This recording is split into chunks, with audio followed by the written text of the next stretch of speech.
In the previous video, we saw that our choices are constrained by what we can do. But our ultimate choice will depend not only on how constrained we are, it will also be determined by what we want. What we want is expressed in our preferences. In this video, we'll detail the concept of preferences. Preferences are what consumers care about. It can be a new car, an extension of the house, a fast food meal, number of kids, or your economics grade. Anything that you care about can enter your preferences. In order to make adequate predictions about the consumer behavior, we'll make a few assumptions about what people care about. They will all be quite reasonable assumptions. For example, in our model in which Alexei cares about grades, but also about free time, we will assume that for each grade that he can achieve, he prefers more free time. In other words, if you can achieve a mark of 60 in Principles of Economics with 20 hours of free time, or with 22 hours of free time per day, you will prefer the combination of grades and free time, which gives you more free time. That's kind of reasonable. And vice versa. For each given free time, you will prefer to have a higher grade. That's also kind of reasonable. Importantly, there will be some combinations of free time and grades which make you equally happy. That is, in the jargon of our profession, those combinations give you exactly the same utility. So, utility is one of the key concepts in the Principles of Economic course. It reflects the value that you place on certain things you enjoy. The value you place on, let's say, the quantities of goods and services that you consume. How do preferences and utility look graphically, however? Let's present what we said so far about the preferences on a graph. On the one hand, we know that the consumer prefers more free time for each grade that he gets. That is, point A gives Alexei much more satisfaction, much more utility than point B. This is because he already has 84 points in his pocket. Why would he prefer less free time? He prefers more free time. In other words, we can say that point A brings Alexei more utility than point B. On the other hand, the same principle can be applied to the grade he prefers, given he has a certain amount of free time already. So given some amount of free time, which is already available to him, Alexei will strictly prefer a higher grade. In other words, point D is strictly preferred over point C and brings him a much higher utility. But what about those points which bring Alexei exactly the same utility? There are many combinations of free time and grades that make Alexei exactly as happy as other combinations. For those combinations, we can say that they bring exactly the same utility to the consumer. But as they bring exactly the same utility, the consumer is indifferent between them. This is the essence of the concept of indifference.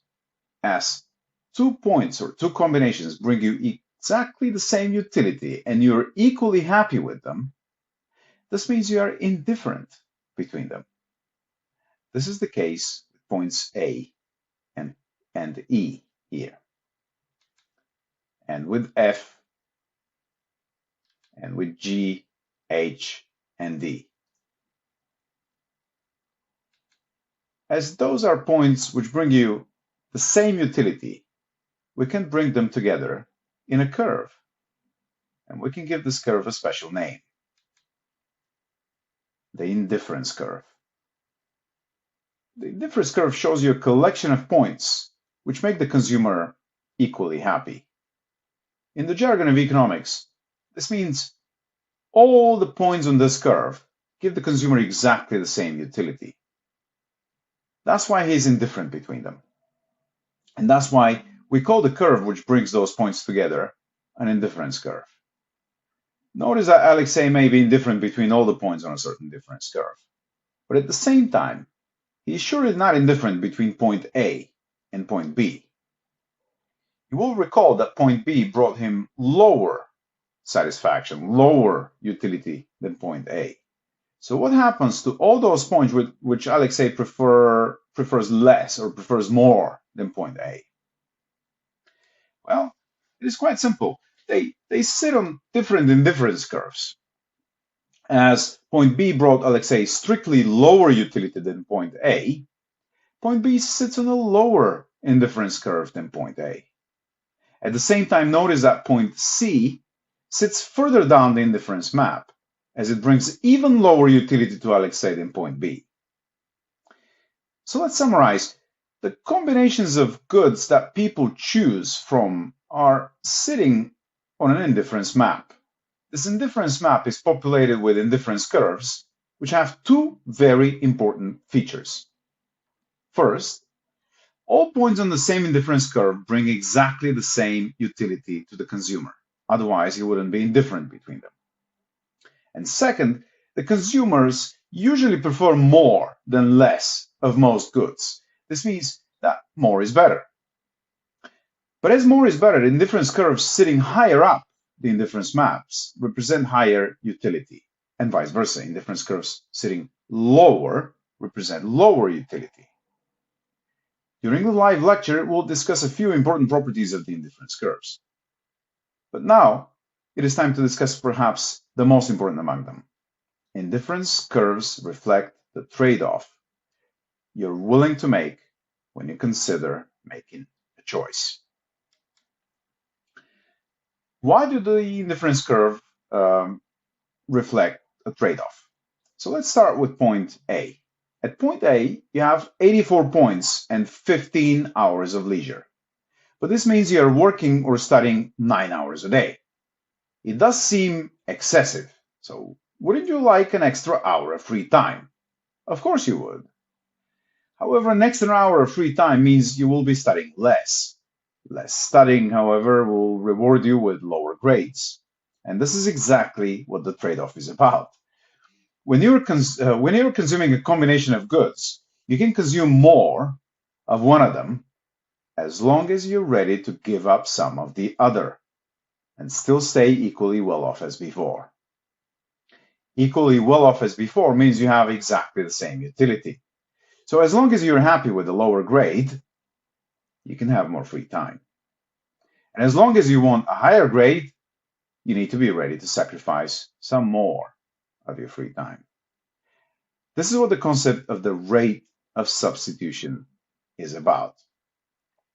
Now, the marginal rate of substitution reflects that same trade-off in a single indifference curve.